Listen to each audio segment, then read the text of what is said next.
use it yesterday. I think those ones, if they're These not in ones, use, yeah, you need to turn But them if off. you need to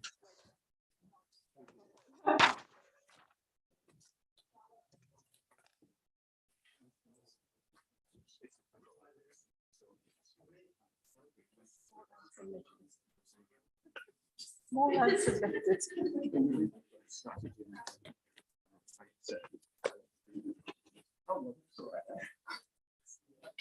Yeah, we all know those stories, don't we? I think those examples.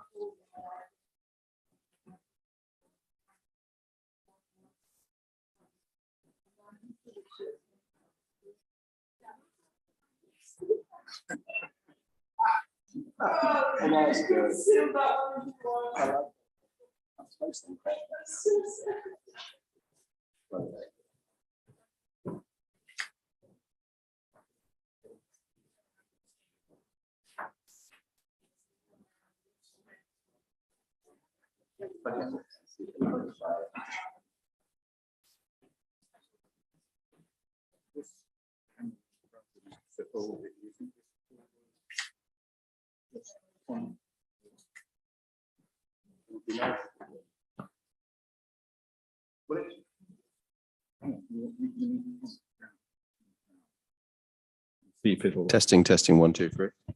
No, but will it rather than have to keep,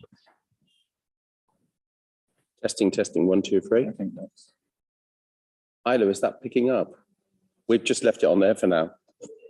No, I've got it switched on. just to say passing it back and forth.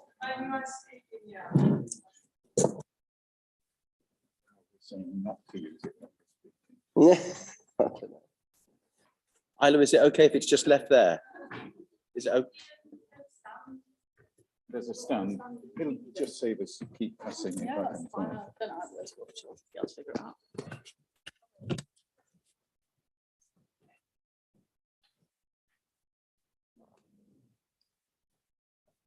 There was a stand. Might just have to leave it on the table, you know. Do you think it will work like that okay with me talking at this sort of volume? Yeah, it should be fine. We'll pick up okay. Yeah. Great.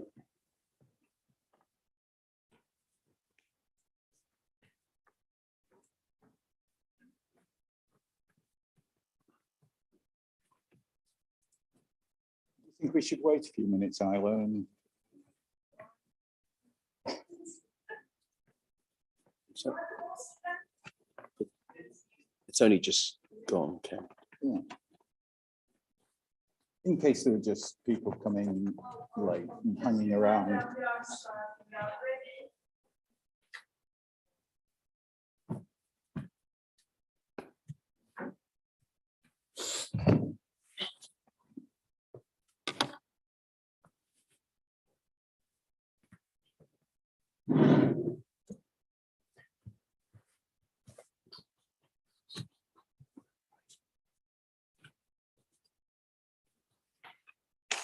I've got that switched on already, actually.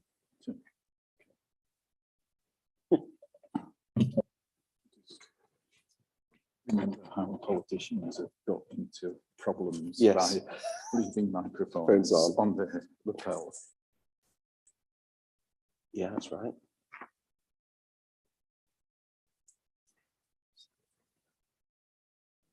We'll wait till she comes back.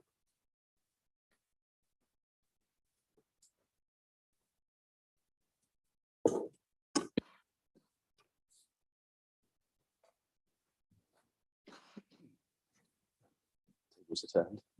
Bath, 4 years later.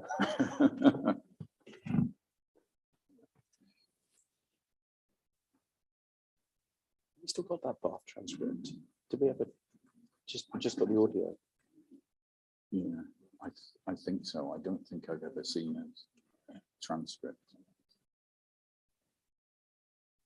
Be nice to do something.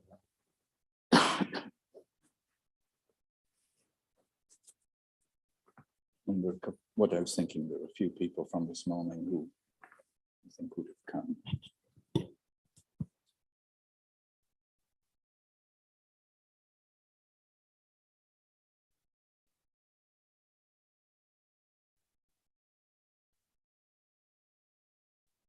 Roy.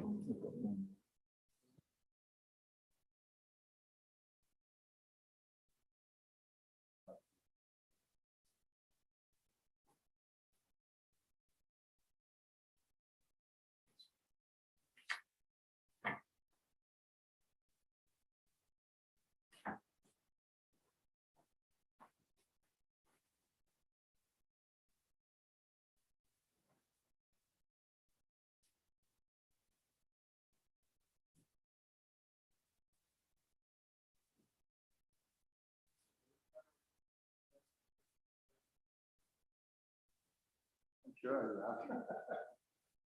You'd be putting your hand up saying it wasn't like that.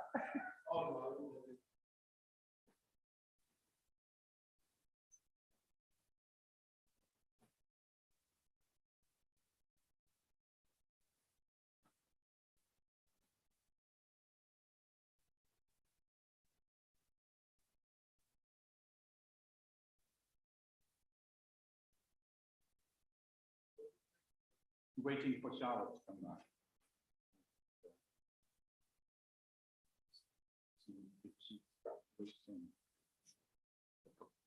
Other people that could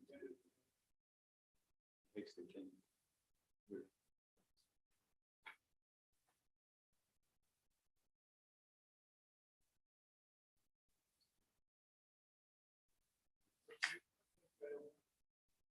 Yeah, it's like that.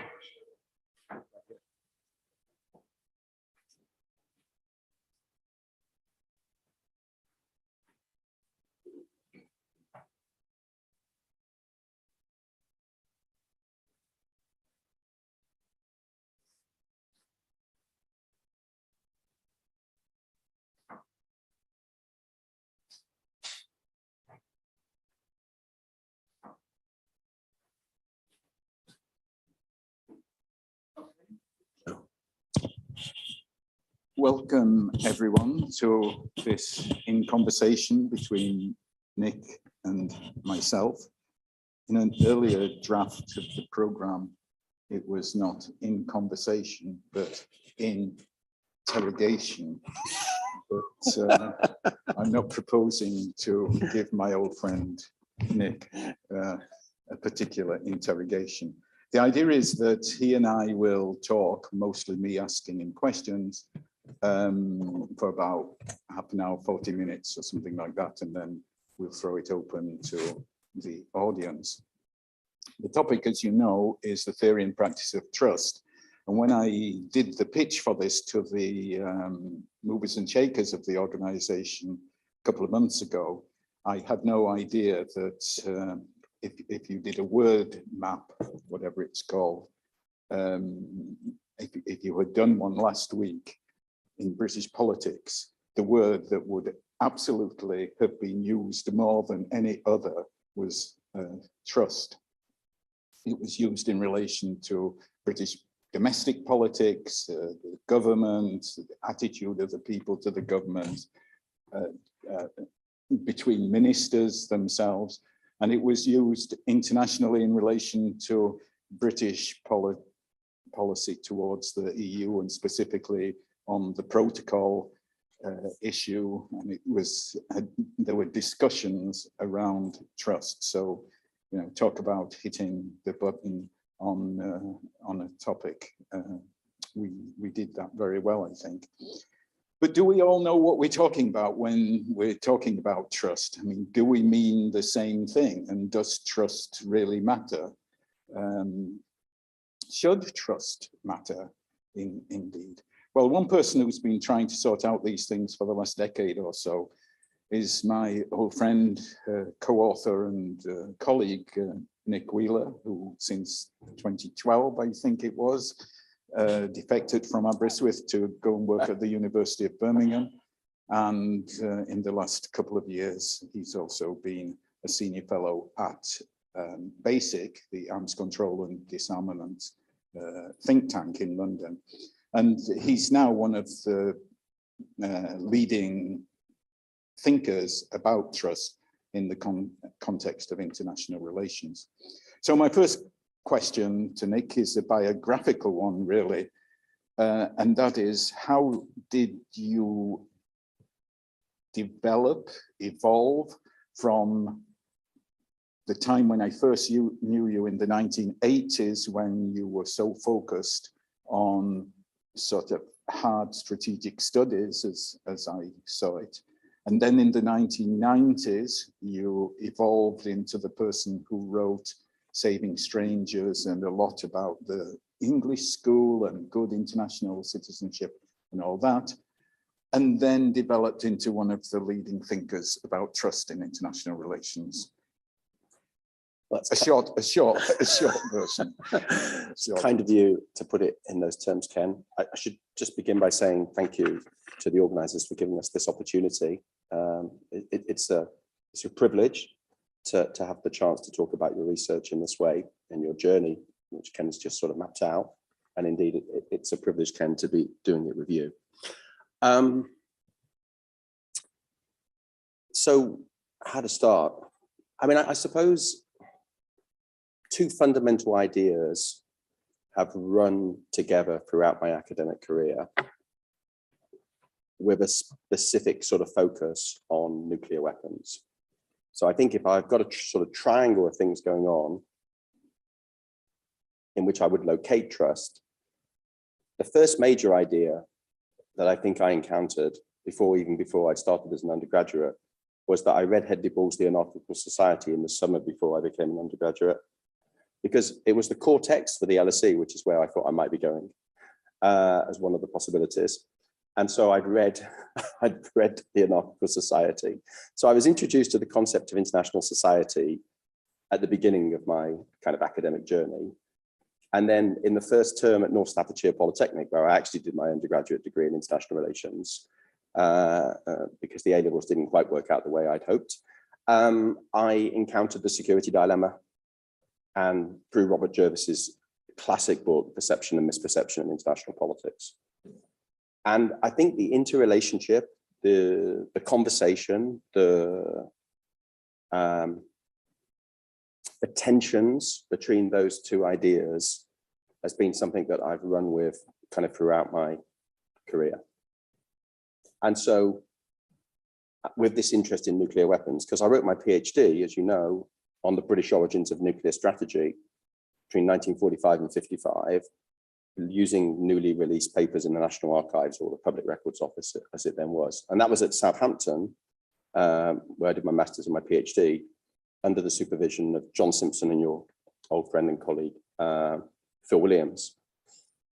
So I had this interest in nuclear weapons, but that interest in nuclear weapons had been there also earlier in my sort of life, because I'd wanted to be a naval officer, and all of this was sort of, so I had a big interest in navies and their relationship to nuclear weapons. And I used to sail a lot in the Solent with my father and family. And so I was sort of seeing all these ships and stuff. And at the same time, the international situation appeared to be extremely threatening. So in the late 70s and the early 80s, when all this was taking place in my own sort of development, obviously we were in the kind of, the Second Cold War and all that. And so the interest in the security dilemma, international society, it came together there. And what I was struggling for at my time at North Staffs and then Southampton was a way out of the box. How do we escape this so that we don't end up destroying ourselves? Is there a way for the United States and the Soviet Union to learn to live together peacefully? And so, in a sense, I was thinking about trust without realizing it all the way from the very beginning, because what I was really grasping towards was, how can these states that are in these relationships of intense fear and competition, how can they actually escape the box? And the answer is trust. But it would take another 30 odd years or 20 odd years, 25 years, whatever it is, before that would come to fruition with you. Because of course, when I came to Aberystwyth in 85, when I first met Ken, we started working together on the security dilemma. We started writing papers, we started going to conferences, and we started work. And as you know, as we wrote that book over a rather long period of time, because we were both doing a lot of other things, we gradually came to realize that the key to all this was trust. Because the security dilemma fundamentally is about uncertainty, about the intentions of others. And the starting point for the traditional approaches that creates fear and anxiety. And we're going to have a paper later about anxiety. And it'll be very interesting to see sort of how that's being discussed. So what we were interested in was, could you think about the security dilemma in a way that took away that fear and anxiety and promoted cooperation and trust? And we started to realize as we wrote the book that the key to this was the development of trust. And that's how I got into trust. And then from there, I then went on to write my own book, building on the work we'd done together in 2018, which I've got the microphone resting on. Okay, thank you. Sorry, you can't. Okay, you were thinking about trust all these years, but you didn't know what you were thinking about, which leads very nicely to my first substantive question. Back to basics. What is this thing called trust? What is it? Yeah, and if we can't define it, how can we have it? Mm-hmm. You put it in relation to security once. Well, the way I define it is expectations of no harm in a context where betrayal is always possible. So with trust, there's always risk, there's always vulnerability, but actors proceed on the basis that the trust they have in others will not lead them to be disappointed or betrayed. So trust always exists in conditions of uncertainty, because if we had certainty, we wouldn't need trust. And it was that move that became crucial to us sort of developing our argument in the security dilemma, that uncertainty is not incompatible with a politics of trust and cooperation. So it's a willingness to be vulnerable. It's a psychological state that makes possible actions and behaviors that wouldn't be possible in the absence of that psychological state. It's always in relation to something. So, I trust, the waiter to bring my food and not to poison it and so on. But I don't necessarily trust that person with my daughter. Trust is always in relation to something and someone. So it's always has to have a specific referent, and it always involves the possibility of going wrong, but we always act on the basis that it won't go wrong to varying degrees, which we can then kind of open up. So that's where I start. Right, you've opened up a couple of things there. With the waiter example, you would mistrust that person, perhaps, or you may distrust that person. And I've noticed that in your work, and by the way, Nick and I, the way Nick's put it so far is as if we are in complete agreement, and this has stuck over 30 years. It certainly hasn't. But two words you've been using increasingly in the last few years are mistrust and distrust. So what's the difference between distrust and mistrust, and why does it matter? I'd always thought of them, like lots of people, I think, as synonymous, but you've been making a particular distinction between the two concepts. Yeah, so in international relations, people conflate them all the time. So most of the time, as you say, the discipline that we work in talks about mistrust. But one of the key kind of features of my journey in trust has been the interest in trying to engage with disciplines outside of international relations,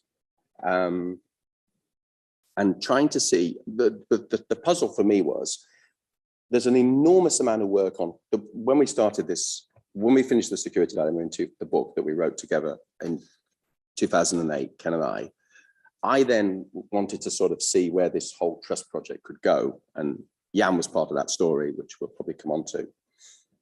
And in particular, what I wanted to do was I wanted to see why there's all this work on trust outside of international relations. So you've got historians, you've got anthropologists, you've got economists, you've got business, management, organization people, you've got ethicists, all these people writing about trust in really interesting ways, and yet not applying it to the international level. Just not engaging. So, I mean, just very quickly, Rachel Botsman, this very, very interesting figure, in thinking about trust in public life. She's on LinkedIn. You can follow her if you want. She's a professor at the Said Business School in Oxford. She's very, very interesting public intellectual, you know. And she wrote a book called Who Can You Trust, which is a great primer on trust. I'd absolutely recommend anybody who wants to learn about this concept and get into it and to read her book. But, you know, she doesn't mention international relations, just doesn't mention it at all. So I was really interested in why it was that these non-IR trust researchers didn't engage with the international. But also, was there something that we could learn from them that would help us to think about the international? And what would happen if you tried to apply their kind of approaches to the international? So it sort of got into that conversation. And through that, I came to see that the non-international relations trust researchers, and here I've got to make mention of my very good friend and colleague, Mark Saunders in the Birmingham Business School, who really opened a lot of these doors for me. And in particular, this one about distrust. Non-international relations scholars, they make a clear distinction between trust and distrust. And they argue that the absence of trust is not necessarily distrust. So non-international relations trust scholars focus not on mistrust, they focus on distrust. And they set up distrust and trust, for the most part, as separate constructs. So the opposite of high trust is not low, is not then you know, low distrust. Rather, trust and distrust are separate constructs. So you can have a situation where you don't have trust, but neither do you have distrust. You have a space in between. Some of them call it ambivalence, some of them call it neutrality. And it's that space in between that I see as mistrust. So what I'm saying is that trust and distrust, and this is really important for thinking about policy issues we may come on to talk about, need to be separated out because they've got different antecedents. And so we can have a situation where we don't have distrust, but neither do we have trust. And in that situation, actors neither trust nor distrust, and they're in that zone of neutrality. And I think that's what we would understand by the security dilemma. So mistrust actually locks in really nicely to the concept of the security dilemma. Can I ask my question in a slightly different way in order to try and clarify what you just said? I remember when I was at school, one of the masters teaching English literature used to say it's always very useful if you're trying to define a word to find its opposite and define it in relation to its opposite. So what's the opposite of trust? Mistrust, distrust, neither, something else altogether? Or is that not a good way to think about the definition? So trust and distrust, in my thinking, share a fundamental functional similarity. So they have a functional similarity, which is they're both ways of managing uncertainty. So trust is an active belief that another party can be trusted. So you move out of the zone of uncertainty, you leave the security dilemma, and you move into the zone of trust, where you believe the other party is trustworthy and can be trusted. Okay, we might come back to that. So, but distrust is also an active belief that another party cannot be trusted. So it's also an active belief. It's also a way of managing uncertainty. So in that sense, they have a functional similarity, but they are not, but they are different constructs. So the things that we need to understand in relation to how distrust comes about are different than the things that we need to understand in relation to how trust comes about. So they have a functional similarity, but they're separate constructs. That's the argument that I want to make. And as a result, it means that the things you need to dissolve distrust are different from the things that you need to build trust. So does trust have an opposite? It has an opposite in the sense that there is another side, the same things that we have when we have trust, active beliefs, suspension of uncertainty, they have those characteristics in common, but they're not opposites in that sense because they are separate constructs. That's my argument. Okay. Let's try and think about it in relation to IR theory. Let's focus on IR theory a bit more. Okay. In the last 20 or 30 years, everybody, just about everybody who teaches IR shapes their courses and modules around the idea of different theoretical approaches or different schools and so on. It's become sort of an obsession. Which of the various schools, or at least the main schools of IR theory, if any, do you think is most comfortable with the concept of trust, can do most with the concept of trust, or has done most with the concept of trust?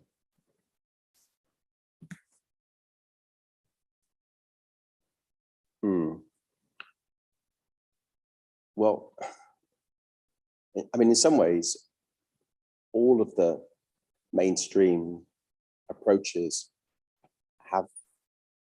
could be said to have a conception of trust.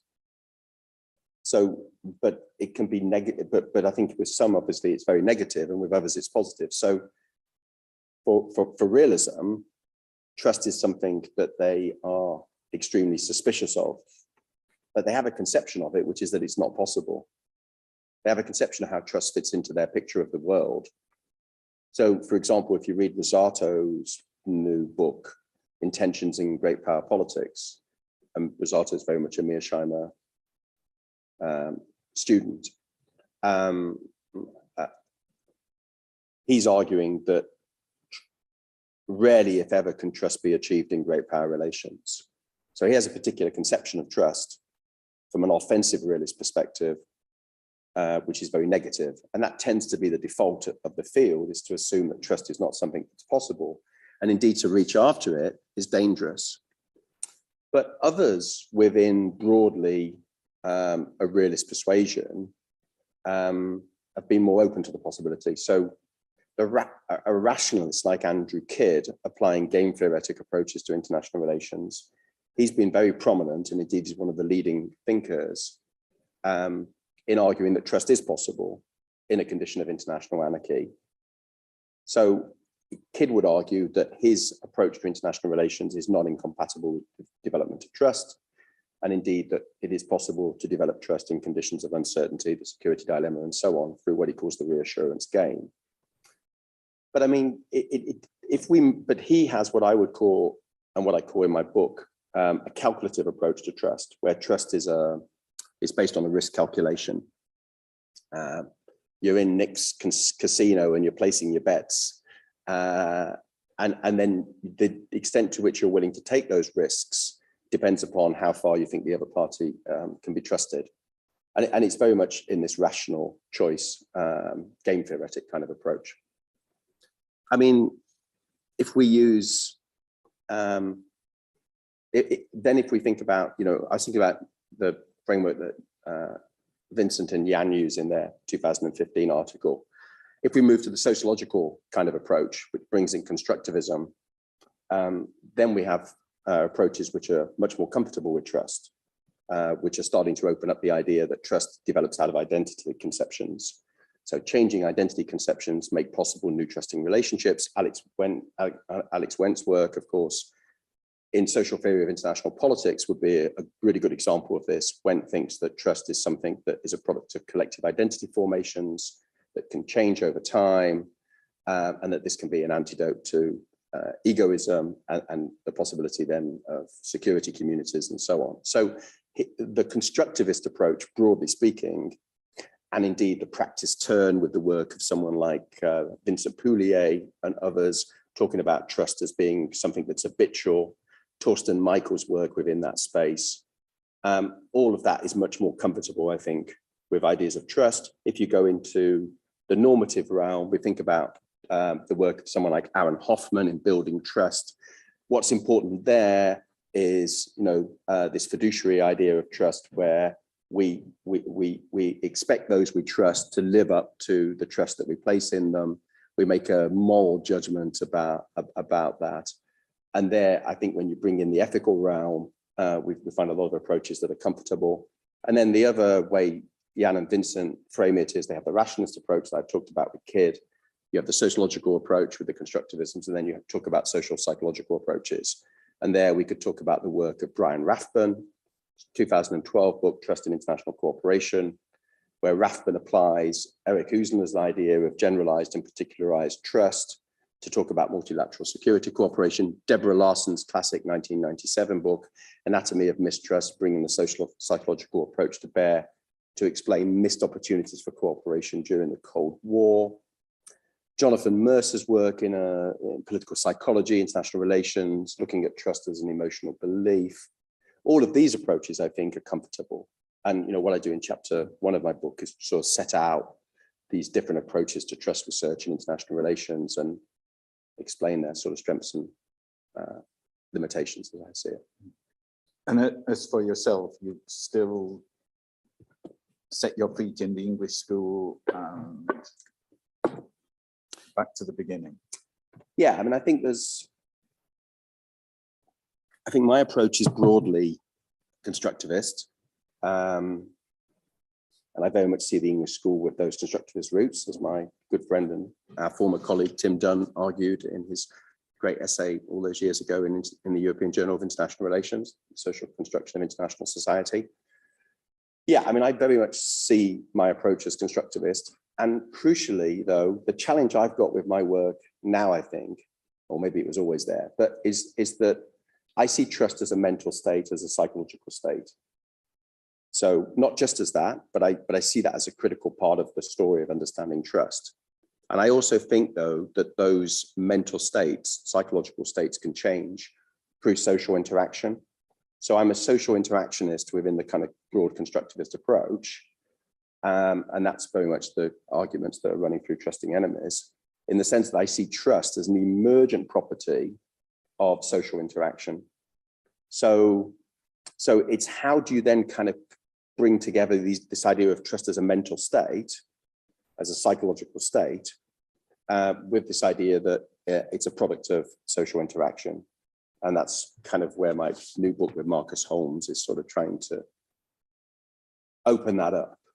But broadly, yes, I would locate myself still in the English school, very much in the sense that I think the social world hangs together through a society of states. I think, that society is of varying strength in different regions. We were talking over lunch about ASEAN. You see a deeper, rooting of international society in some regions. And indeed, as Bull argued classically, in the anarchist society, that changes historically as well.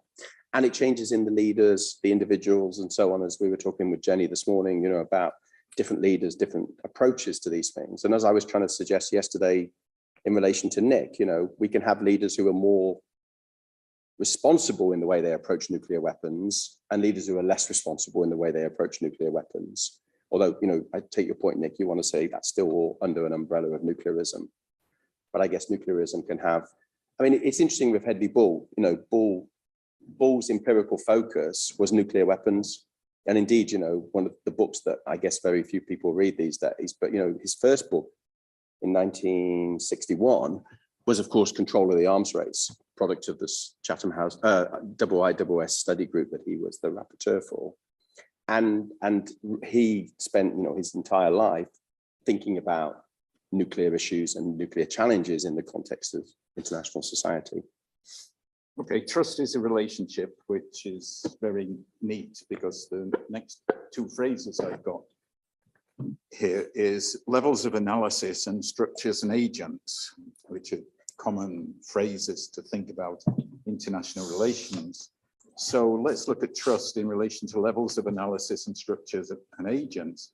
Can trust exist between big, complex structures like states or governments, or can trust only exist between individual people? Yeah, close your ears.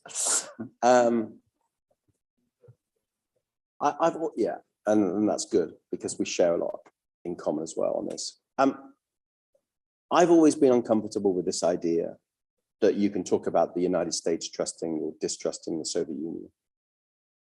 I have a problem with the idea that you can talk about the University of Birmingham trusting the University of St. John's, York.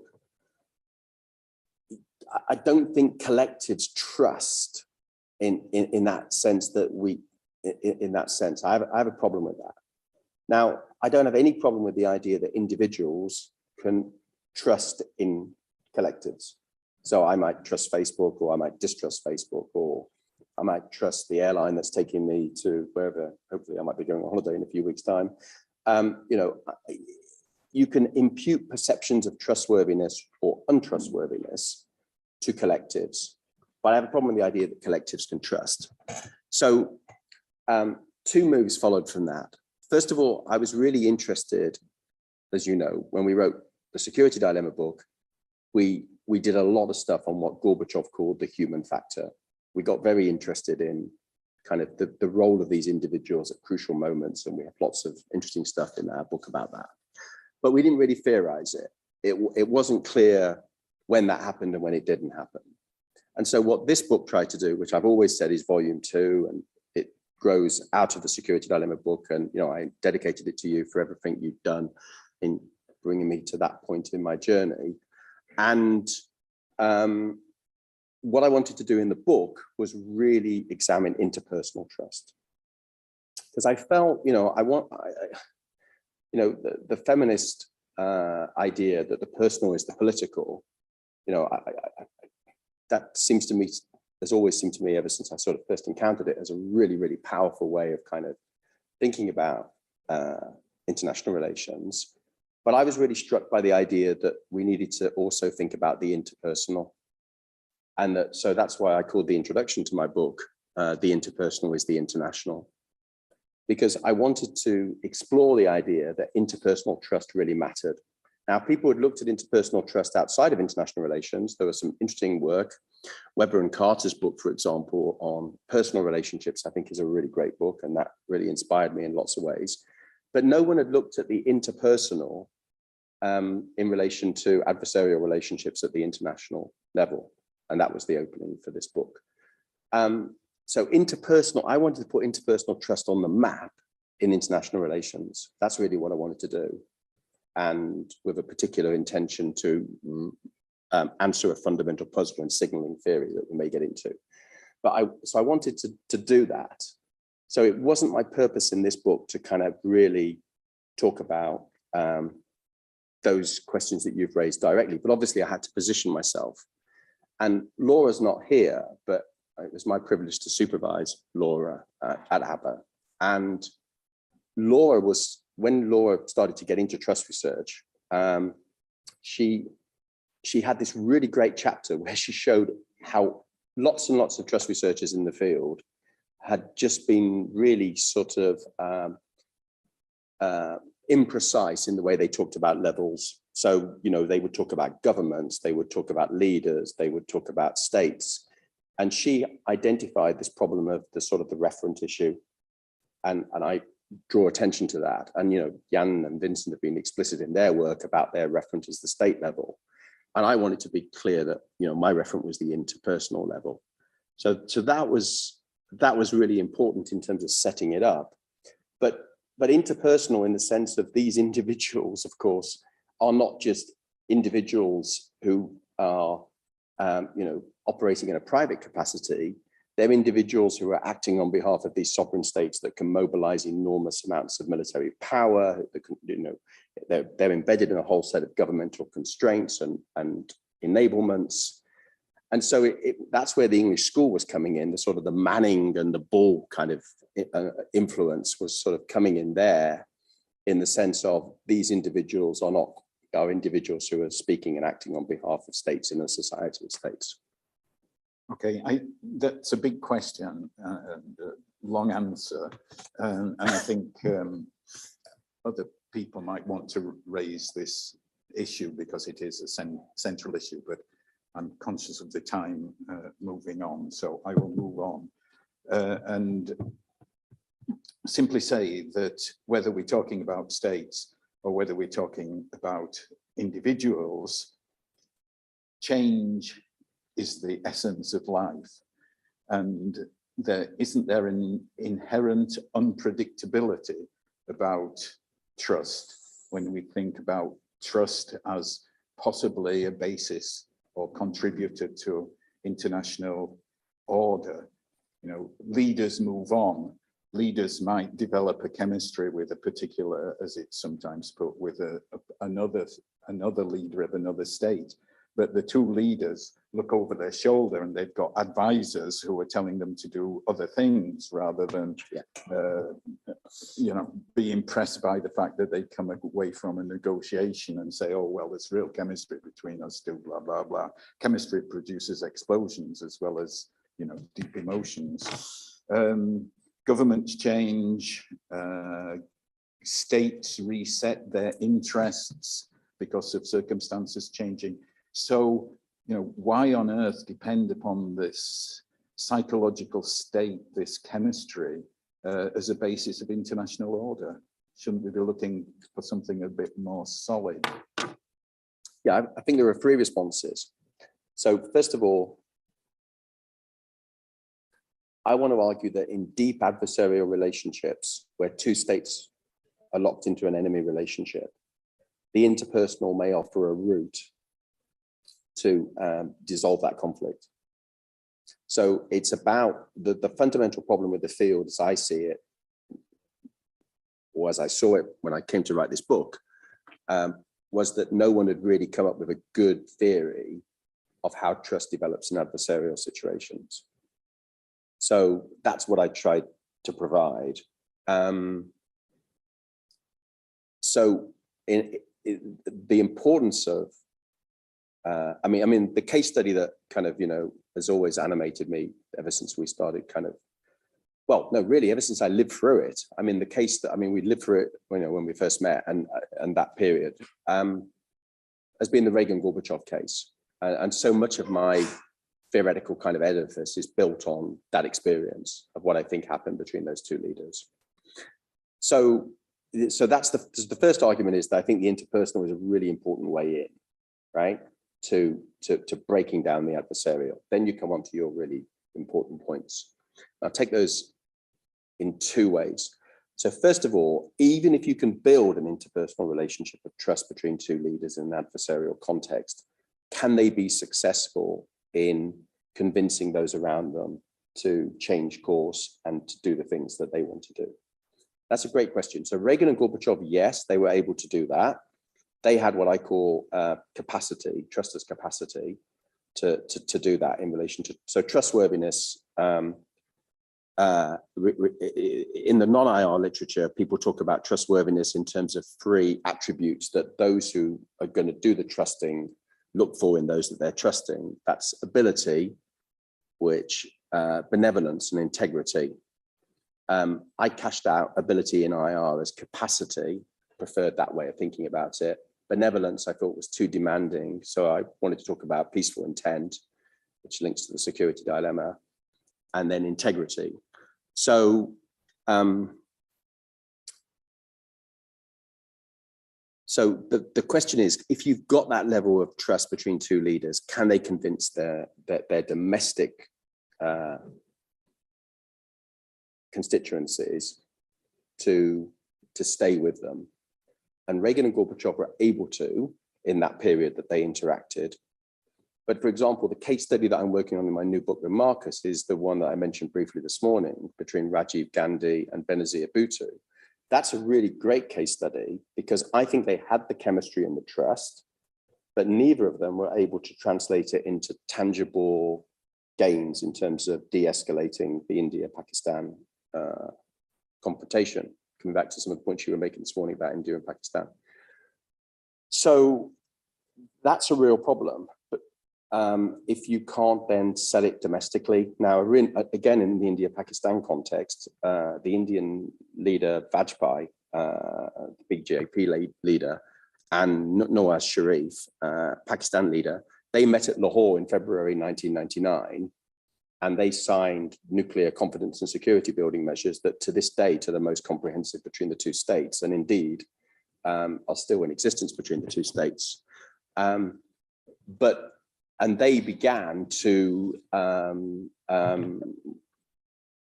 make serious steps towards trying to come up with a solution to Kashmir. But the Pakistani military were extremely uncomfortable with what Sharif was doing, and they undertook covertly a military operation to attack Indian positions at Kargil, leading to a nuclear crisis between the two states. So Sharif was unable to control his domestic actors, the most powerful domestic actors in this case, and Vajpayee was able to control his, but it wasn't enough. And then with Benazir and Rajiv, neither side were able to control their actors. So that problem is a difficult one. But then you've posed an even harder one that I freely admit is the biggest problem, which is, the future uncertainty problem. So Trump comes into power, and he basically, in May 2018, he pulls out of the Iran nuclear deal. Obama has spent most of his second term, negotiating and getting this deal. So how can we build order on the basis of interpersonal trust? The answer is we can't, but we can't build order without interpersonal trust in adversarial situations. So the question then is, the challenge is, how do you build a bridge from interpersonal trust to a deeper institutionalization of trust, and ultimately that's spreading? So the solution to the future uncertainty problem, I think, is the idea of a security community. So how do you build the bridge from interpersonal trust that seems to be really crucial, I would argue, in adversarial contexts, can be, it's not guaranteed, of course, no guarantees here, to security communities? Because security communities seem to institutionalize trust, and they open up the idea that it's not then dependent upon particular constellations of interpersonal relationships. But I don't want to go and jettison the interpersonal and say, well, because it doesn't always last, and because new leaders are going to come along, that means we just don't want to look at the interpersonal, because the interpersonal actually opens up a space for de-escalating conflicts in the present and reducing the risks of nuclear conflict. Right. I'm conscious of the time. I think we should finish in about 5 minutes and throw it open. So just a couple of other questions with, and maybe somewhat briefer answers, if you don't mind. Sorry. You've just mentioned quite a few leaders and historical situations. I wanted to ask you about empirical work and the problems of empirical work, but without giving any illustrations. Can you sort of give us a checklist of doing empirical work on this thing called trust? It's very difficult. It's very difficult for a number of reasons. So first of all, it's very difficult because access to the materials is very difficult. So one of the case studies in the new book is Trump and Kim. But, even though, it's 4 years on, we still don't have very much material on that, really. In fact, I'm doing an interview next week with someone who was involved, and, interviews clearly become very important in that. But so if we look back to 1985, when you and I first met, when Reagan and Gorbachev met in Geneva in November 1985, no one at the time knew where that was going to lead. And indeed, I don't remember us at the time thinking this was a groundbreaking summit and we're in a fundamental new order, because it's equally possible that that summit could have been a disaster, or that summit could have gone off in a very, or after that summit, things could have gone off, as they certainly could have done, in a very different direction. So there's always the problem of, of looking backwards with, driving with the rear view mirror. And that's a real problem with trust research. So when we talk about things in the present, when people ask me about, I wrote an op-ed last year with Marcus about the Biden-Putin meeting, and it hasn't dated very well, really. And So, and it's a problem when we're talking about trust in the contemporary period. So we need a lot of documents. So access is a problem. But even working on things like Benazir and Rajiv, it's difficult to get access to the archives in these places. So then you're more dependent on interview material. But then how much reliance can you place on interviews that you're doing with people now about things years later? You know, I once met McNamara, you know, yeah, as you did. And, you know, we had lunch and he was talking about the Cuban Missile Crisis. And he was saying, you know, Jack did this and Jack did that. And I was thinking, is that really what happened? Or is that because he's read dozens of books since the crisis? He's been talked to by so many researchers who've told him that these things. How much is this really McNamara telling me what happened in 1962 on that day? And how much is this actually McNamara 40 years later or 30 years later, whatever it was, telling me, you know? So I think that's a real problem. And then the other problem is, I rely a lot on memoirs and all sorts of statements of the leaders themselves. And Jan's going to say, you can't rely on discursive expressions of trust. And I think it's a problem. So what we need, final point on methodology here, what we need is we need some kind of theory that gives us observable implications of the things that we want to see. So we need something to go alongside all that discursive data that we can say, okay, what would it be then that we would need to see in order to disqualify the claim that this was trust? And that's what I tried to do in the book. Nobody comes out badly out of their own memoirs, Yeah. I think, as a generalization. Yeah. In order to get grants these days, you've got to do multidisciplinary work. Has that been helpful? I think it's been incredibly helpful to be involved with people outside of international relations thinking about trust. As you know, we tried to bring those people together for a conversation. Jan was part of that, of course, on nuclear issues. I think that yielded a lot, but I think for me, looking back over 15 years of engagement with this multidisciplinary space, my work has been transformed enormously by that.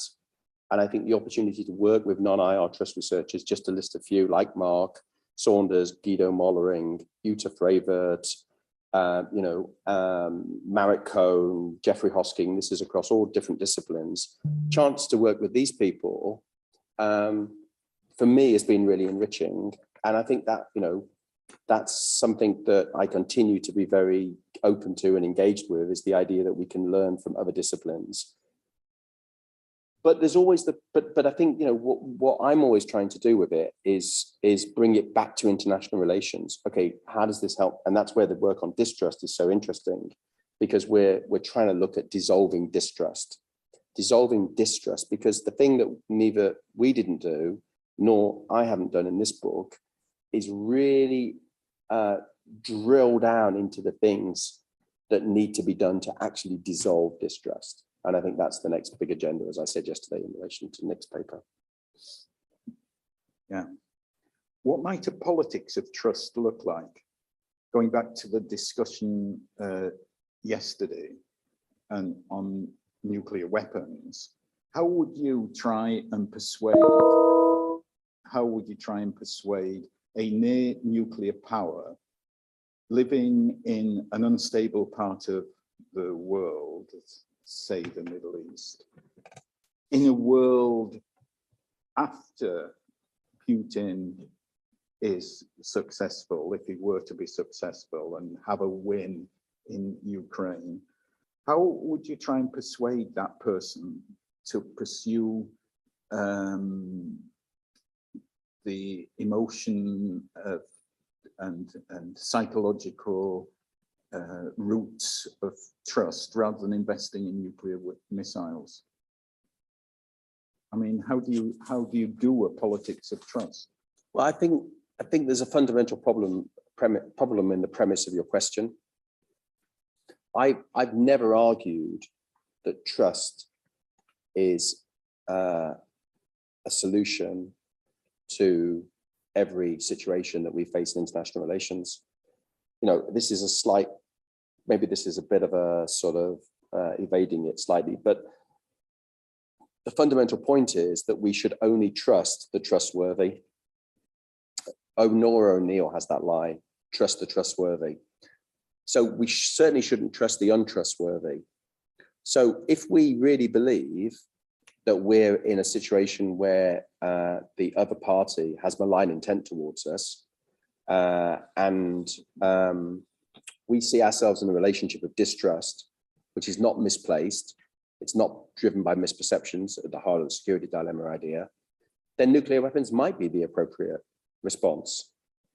A politics of trust doesn't necessarily mean that you have to, a politics of trust can only be pursued in a context where both parties ultimately are open to the idea that they see their security as bound up with the security of the other. I mean, it's what, you wrote about, a long time ago, of common security, the importance of mutual security, the importance that ultimately, and so to those people, I wouldn't advise them necessarily not to have nuclear weapons. Now, one of the things we wrote about in our book was this idea of the leap in the dark.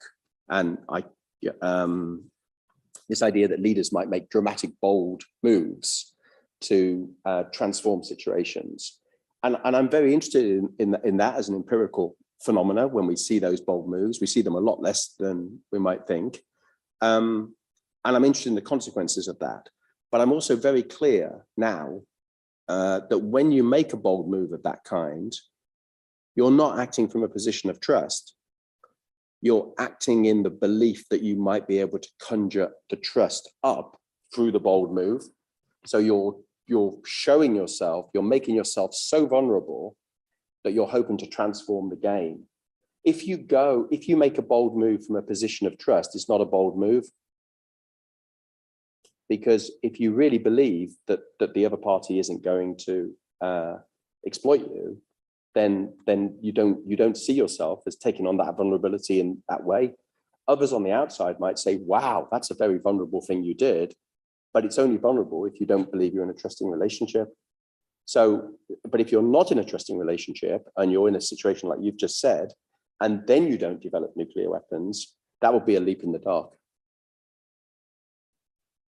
But the additional proliferation of nuclear weapons, does this not create a context in which the prospects for trust building get smaller? Yeah, which is why I was trying to suggest yesterday, we have to change the dial towards focusing on dissolving distrust as a precondition for the development of trust. So trust building remains the greatest challenge for us in the nuclear space. But in order to get to trust building, we've got to go through distrust to dissolving. So we've got to break down the distrust. The problem at the moment is lots of people say, oh, okay, if only the 5 permanent members of the Security Council, the nuclear weapon states recognized under the treaty, if only they'd all agree no first use. If only they'd, people come up with all these ideas of what they could do. But the problem is those ideas only make any sense in a context where they're not in a deep politics of distrust. And unfortunately, we are in a deep politics of distrust at the moment. Distrust among the P5, I don't think has been greater than it is today for a long, long time. And, we've heard a lot about Russia in the last couple of days. I mean, how you begin to think about this, maybe you can't break down distrust between Russia and us, because maybe at the moment, we're just in a world where we are in a very, very deep relationship of distrust, and it's the right response. So I don't want to be read as saying that I think trust is always available to us. However, there are cases historically, and I think there are cases potentially in the present, and there will be in the future, where misplaced fear and suspicion can get us into all sorts of problems that we could potentially have avoided if we had a better understanding of the way in which the security dilemma operates in international relations. Okay, that's a good place to finish. I throw it open to the audience. Yeah, you at the front. Yeah.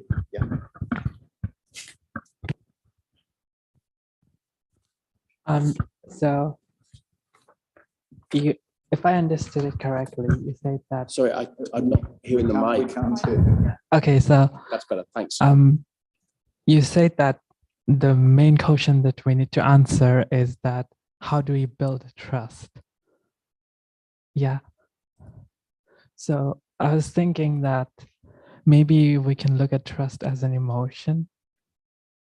And if we did that, looking at the international relations psychology research, you can say that certain emotions can be built by enacting certain cues. So if you see trust as a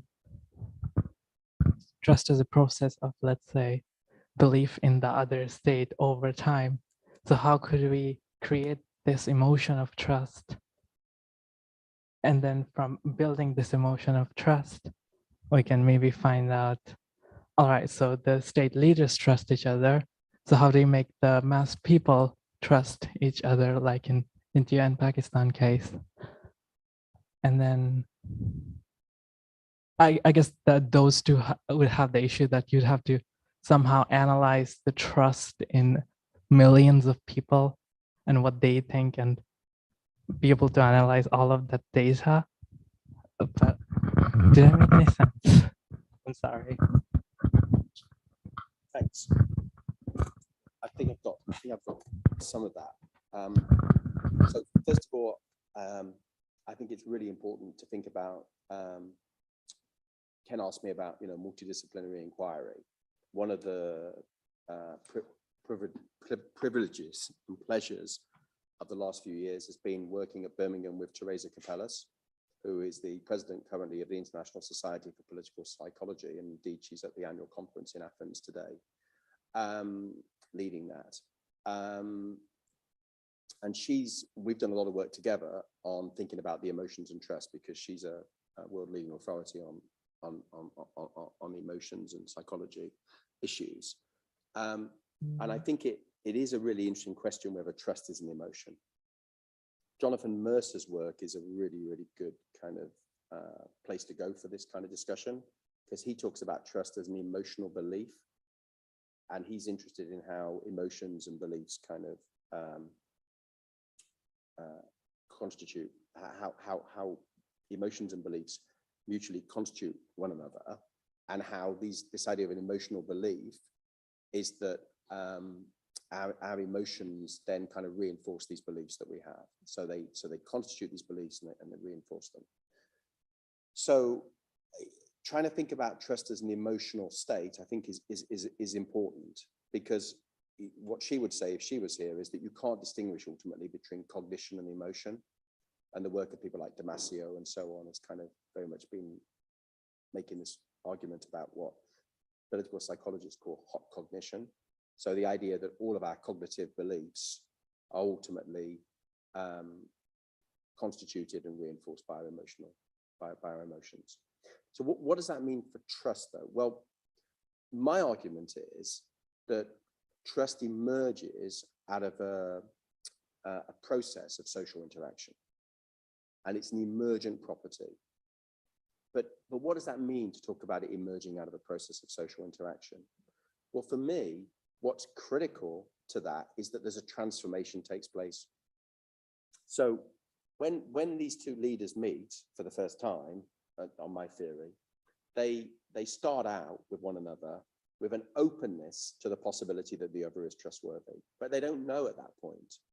They're open to it. They've exercised what Ken and I call security dilemma sensibility, and that's what's got them in the room. And now they're looking to test it out. They're looking to find out. And I argue that what has to happen during that process is their identities have to transform, and they have to transform together. So it is a chemistry point. Something has to happen in this their interaction, in the same way that in our own personal relationships, we can all think about these dynamics happening. And if that happens, then we get a new identity, a new collective identity forms between these two individuals. And that's an emotional state, because their mental states are now very different from what they were when they started. And at the heart of that for me is what Gorbachev called the human factor. He said it came into operation between him and Reagan, And then he proceeded, and Reagan said the same. And they were able to develop through this process of humanization something very different. So now I think that process happened between the Indian and Pakistani leaders. I document in my book in 98, 99. But it didn't happen between those people that weren't party to that process. So in my new book with Marcus Holmes, the fundamental problem is who's inside the bonding process and who's outside it. So in this book, I talk a lot about interpersonal,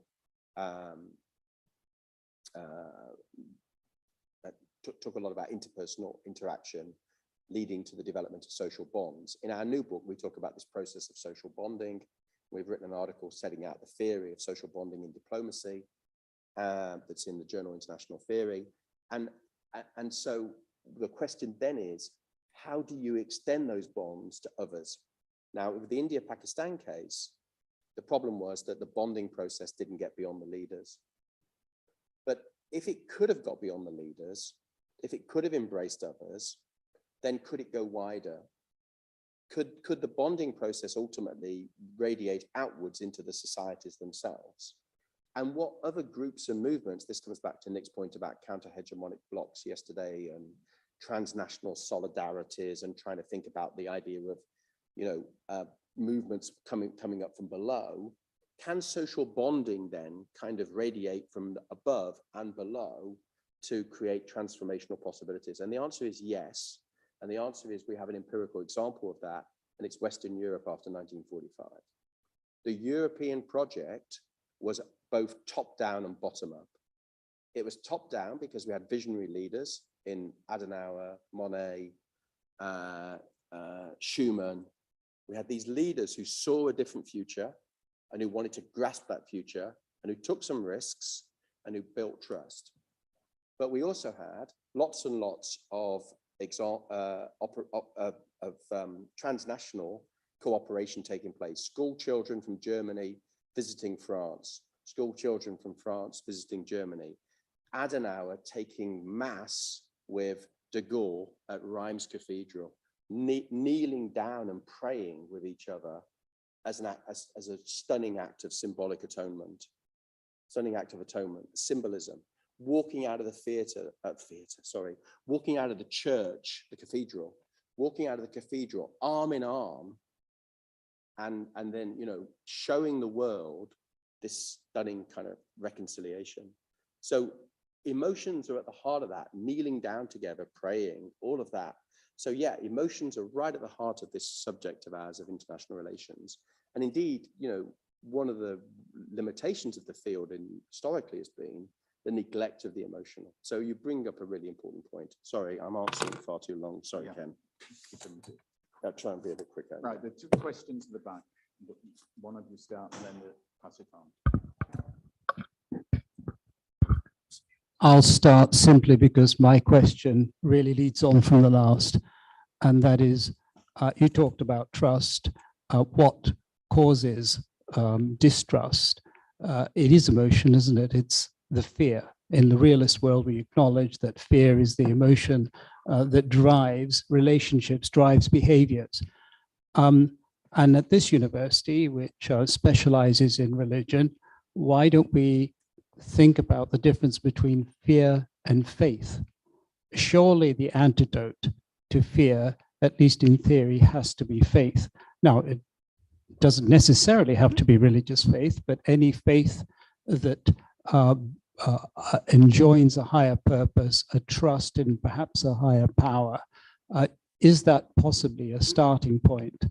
But whilst we look at that big picture, I think it's well worth exploring many of the limitations of some of the examples perhaps that we've looked at.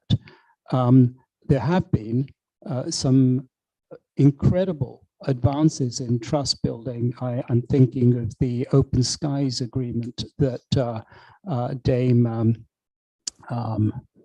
what's her name? Somebody I worked with very closely, whose name just escapes me, will come back to me. And also, if we look at, for example, the SALT Treaty, for those of us who witnessed on NATO bases, as I did, access to NATO bases in the UK and elsewhere, to Soviet military people to come and inspect. That's phenomenal. That's almost unthinkable. So we have had trust building measures where there's been mutual benefit.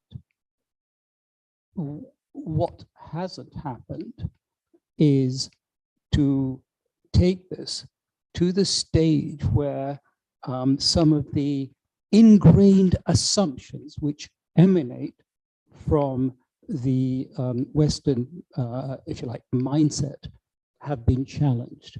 And a lot of that is this idea of the state of nature and that fear, distrust of the other.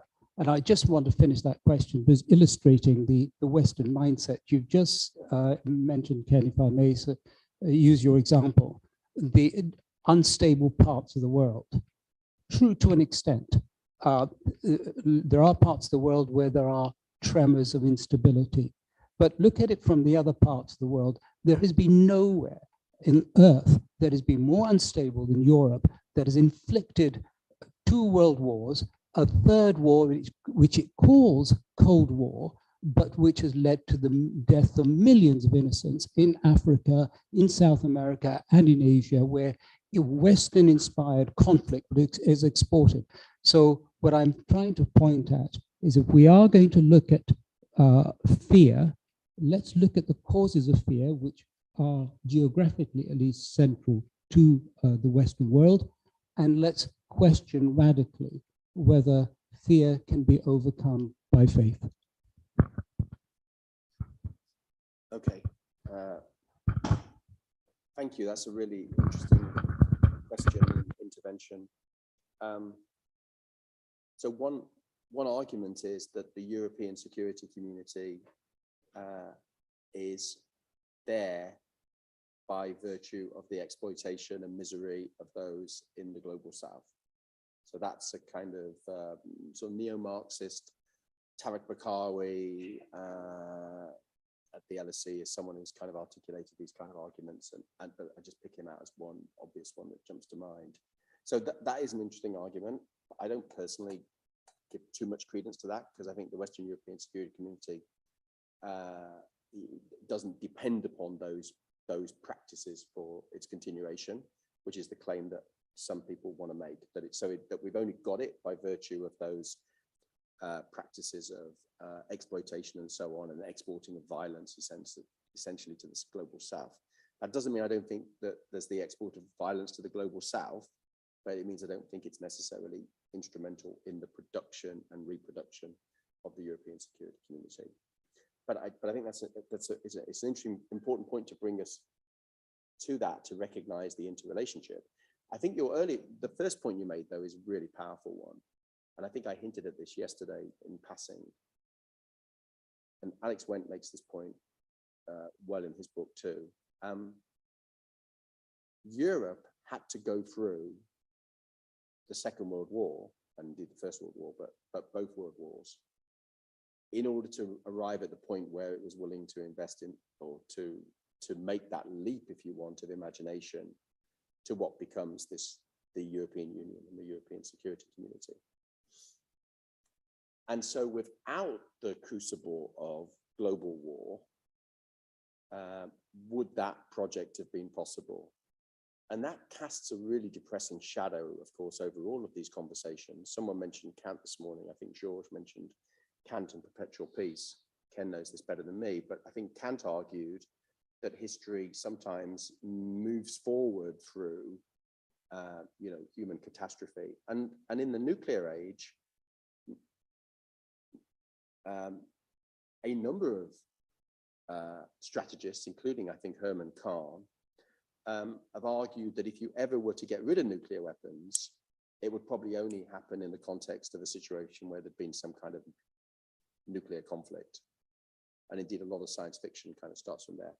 Just very quickly on your other points about open skies and SALT, I think it's important to make a distinction between trust and verification. So Reagan said trust but verify, but in doing that, of course, he conflated the two. And fundamentally, the more you need to verify, the more you need to fly open skies and have all that transparency, the less trust you actually have. So it may well be that you get to verification arrangements, but you get there often through trust having already been developed. So in the case of INF, I would argue strongly, you needed a prior foundation of trust between Reagan and Gorbachev before you could actually get the agreements on the INF verification, which was massively unprecedented in terms of the level of intrusiveness. You didn't get that first and then the trust. You got the trust first. And if you want to pursue that further, I'd invite you to read chapter 6 of Trusting Enemies. Thanks.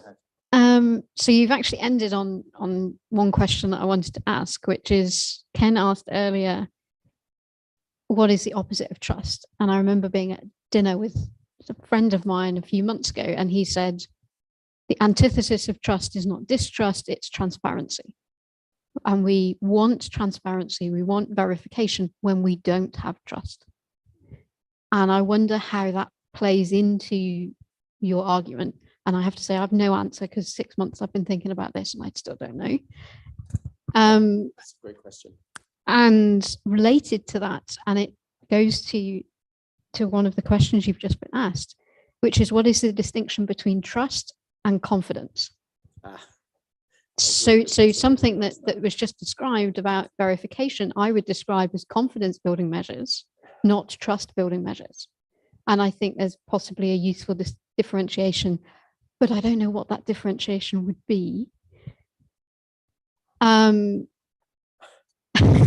Sorry. And then there's something else that you mentioned of trust as a psychological state. And my question is hopefully got a simple answer. My assumption would be that trust is an outcome of a different psychological state rather than a psychological state in and of itself. But this may be that I've assumed something about trust that maybe is not true. These are great questions. I was really hoping someone wouldn't ask me about the distinction between trust and confidence. But your first, I really like that because I mean, the fundamental way that we tend to explain the difference between trust and other ways of managing uncertainty is that trust involves a situation where you don't monitor and control people. And the more we want to monitor and control people, and the more we want this level of transparency, the less trust we have. Rachel Botsman's really good on this, actually. She's very good on a lot of her newsletter things where she explores some of these issues. So yeah, I mean, I think I like that the opposite of trust is transparency. There's something really interesting there to kind of play with and to think about, because it's not distrust for me, because as I've said, they've got these functional similarities, but they've got these different antecedents, which seems to mean that we need different interventions to build one and to understand how we dissolve the other. That's kind of where my new work is going alongside my book with Marcus. So I like that a lot. Okay, then your next question is tricky, right? So actually, let me do psychological state first and then finish on confidence. So yeah, absolutely. Trust is a psychological state, which is a different psychological state to the one that you're in. So for example, distrust is a psychological state. And distrust, coming back to what's your name? Avi, coming back to what Avi was saying about fear, distrust is a psychological state that is dominated by fear, suspicion, and the need for vigilance. So monitoring is really, really high in a distrusting world. So we're looking for very high levels of verification because we don't trust, and we're in this state of distrust. So, but when we get into trust, then we're in a very different psychological state. And I would argue in that state, we're in a world, which is what Jan and Vincent talk about when they talk about no need to hedge, but they're applying it to state level. I'm applying it to the interpersonal level, but we both agree on this. They're in a world where they're not calculating the risks of others defecting against them. So there's no kind of hedging going on in relation to that one party that person that you're bonded with. So yeah, I think that's really important.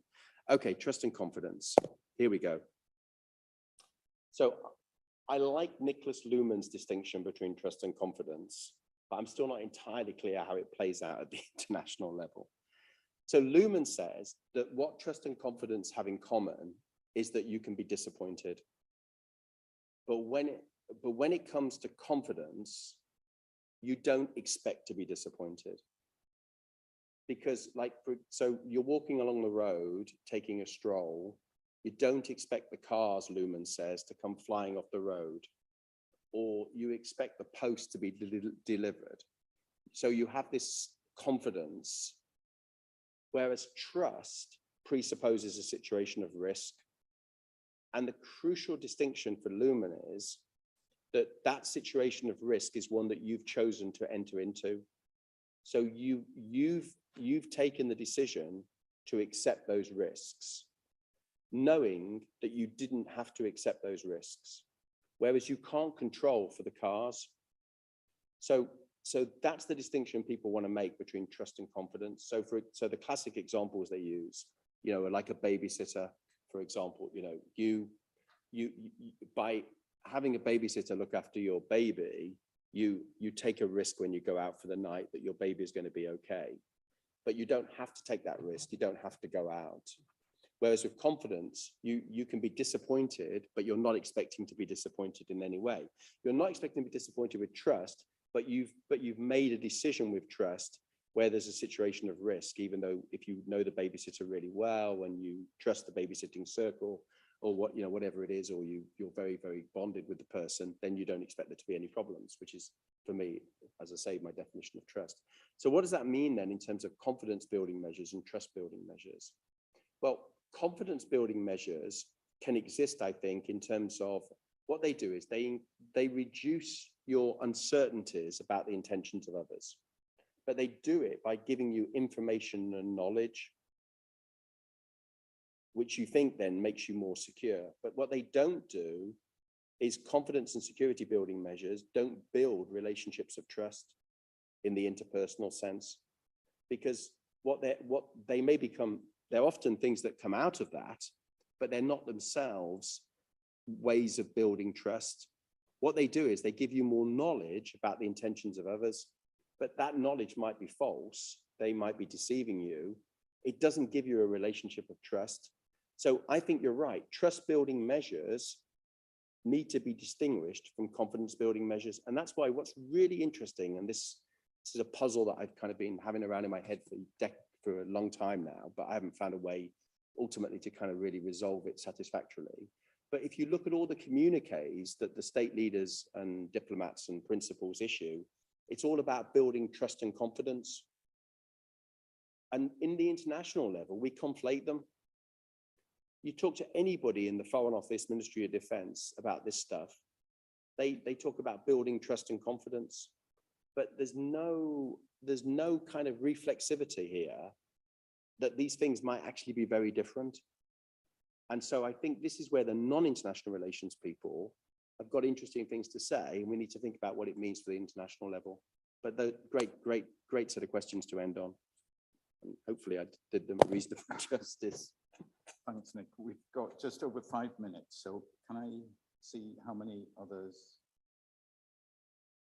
1, 2. Can you keep? We'll take them all, and can we keep them short, please? Are you giving up your? Well, since you were holding it, keep it.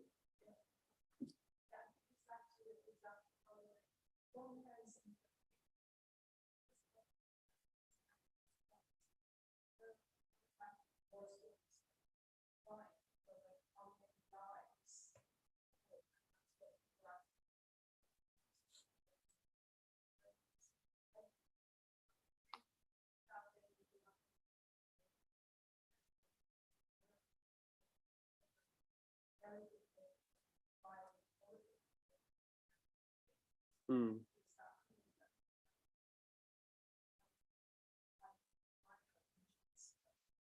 Mm.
Nick, Richie.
Yeah, there was a hand up down this side.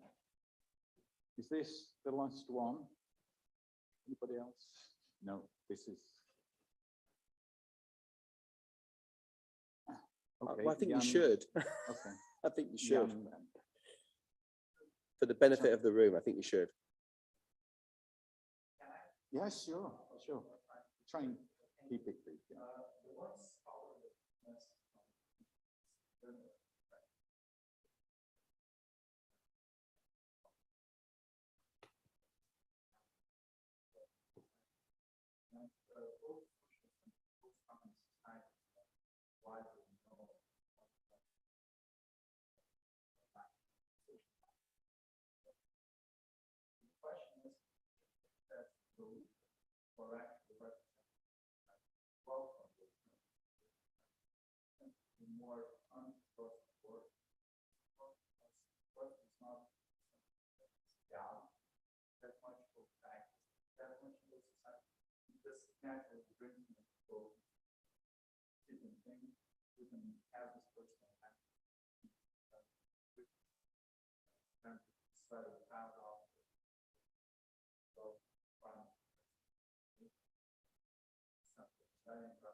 Sorry, who was the figure that you talked about?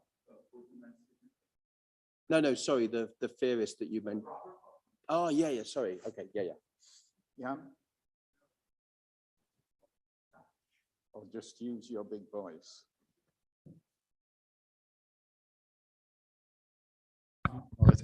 Yeah, no, so Vincent and I, of course, resolved the issue of trust and confidence. You can calculate confidence, you can't calculate trust. Consequently, trust reduces uncertainty, confidence doesn't.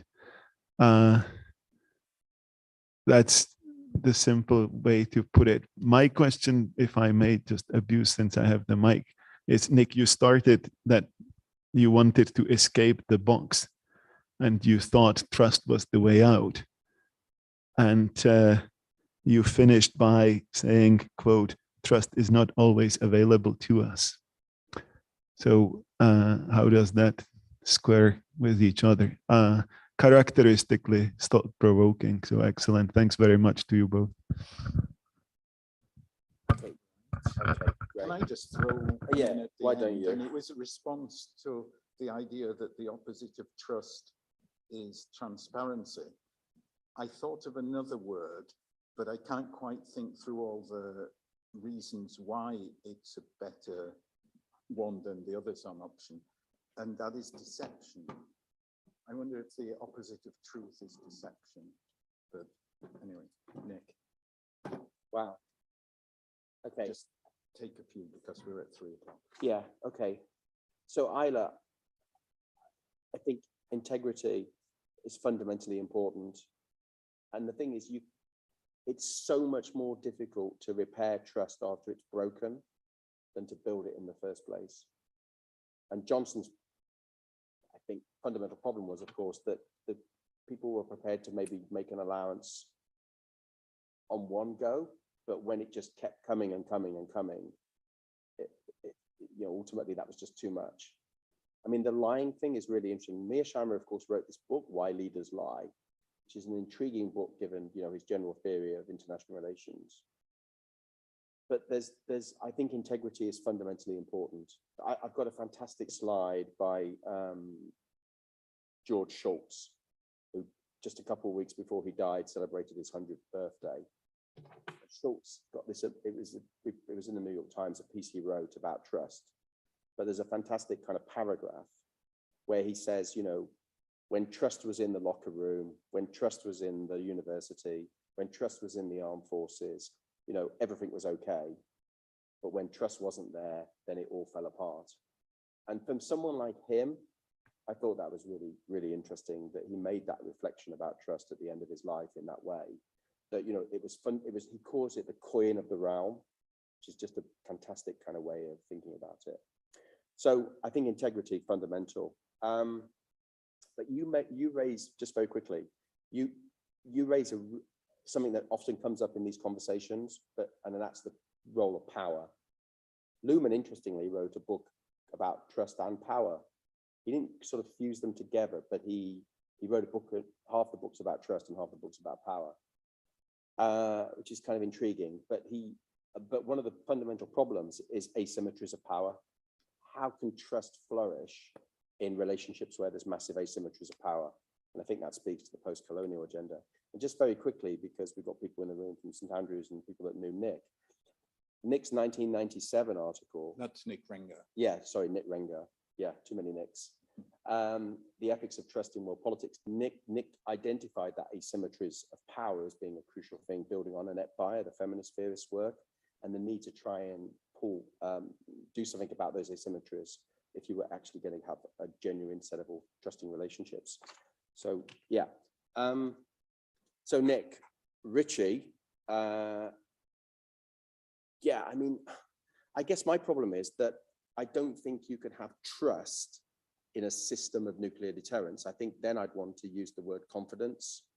So the nuclearists, the nuclear theologians, they've got an enormous level of confidence in the continuation of nuclear deterrence. I don't think they're trusting in it, because for me, that trusting requires that there be some relationship with another human agent, and they're trusting in a system. So it's a bit like, do you trust the pilot on the plane, or do you have confidence in the pilot? That kind of issue that keeps coming up in lots of these conversations. So I'm not sure that's trust, but I think though ideology, whether you can have trust. So the bit I didn't answer to Ken when he asked me about structures and agents is that even though I don't think the United States and the Soviet Union can trust each other in that sense, or China and the United States today, what I do think can develop is cultures of trust. I think cultures of trust can develop, which become highly institutionalized. I think that's what the United States and the United Kingdom have. We have this security community in which we have two deeply embedded cultures in which we have a culture of trust that's deeply embedded in both societies.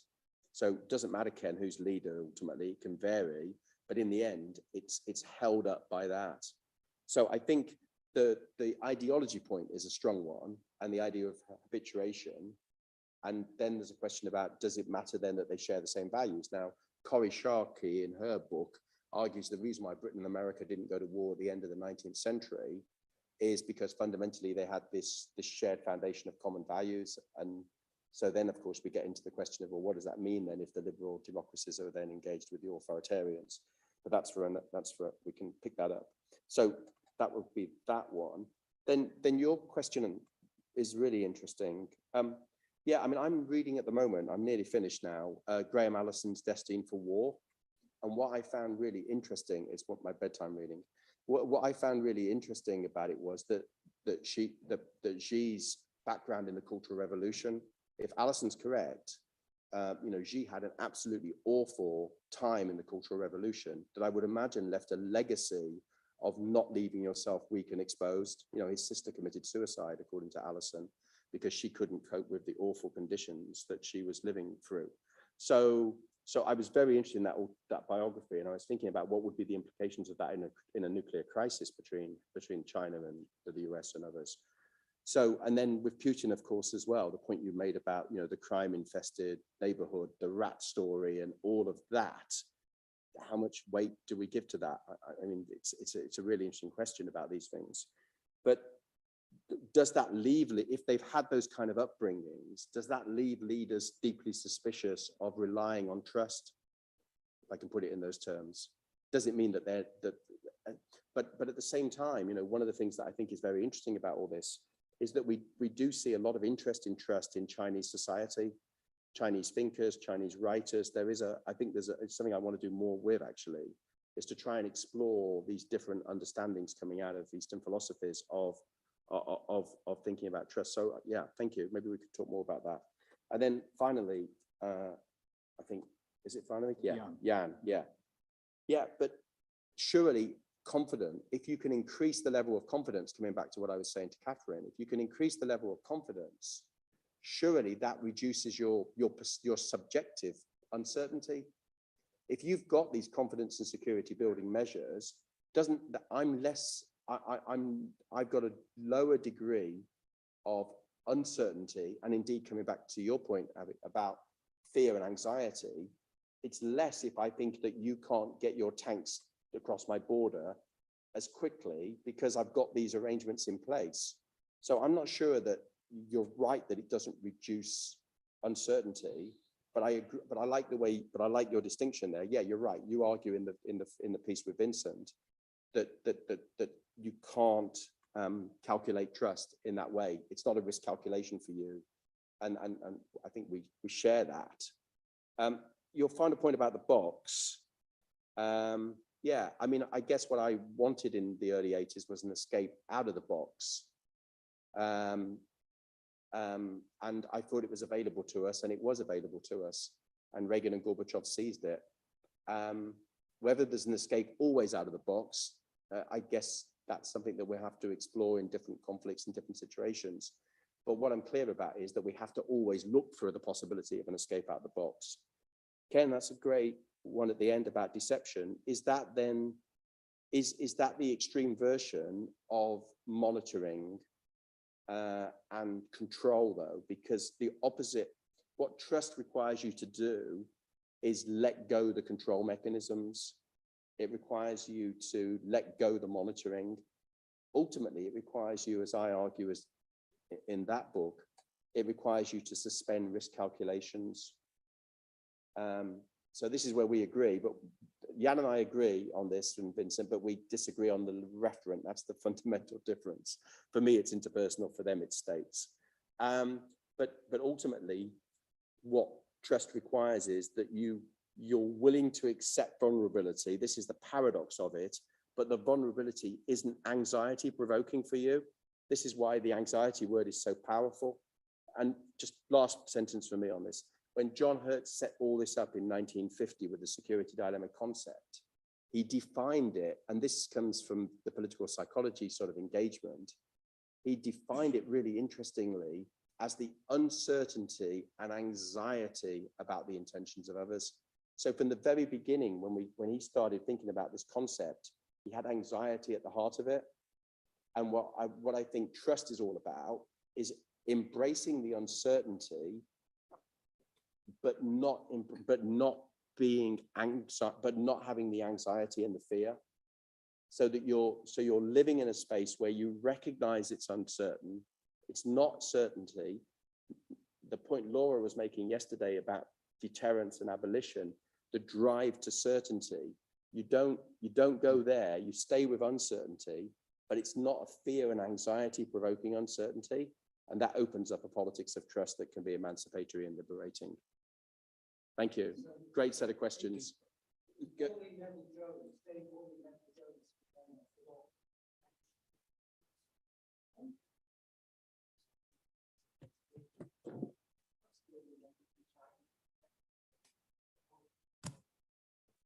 Okay, thank you. Isla, can we have 10 minutes extra for the break? So we come, well, I don't know. I'm asking Isla, she's in charge. Or do we come back? Are we here, the other place? Okay, are we meeting at 12:30 or? Okay, we've got 20 minutes then. I don't know about you, but at least sitting here, the last hour and a half passed very quickly listening to Nick, and I think there are plenty more questions, and Nick would have answered them continuingly in a very interesting, though not necessarily persuasive ways. But it shows what a great issue, this business of trust is, and that it gets everywhere in international relations. And there are not many people doing it, and there are not many people who are dealing in trust within international relations. So please show your support to Nick in continuing to do this and bring it to us, even if we don't really want too much of it. Thank you, Nick. Good. Thank you.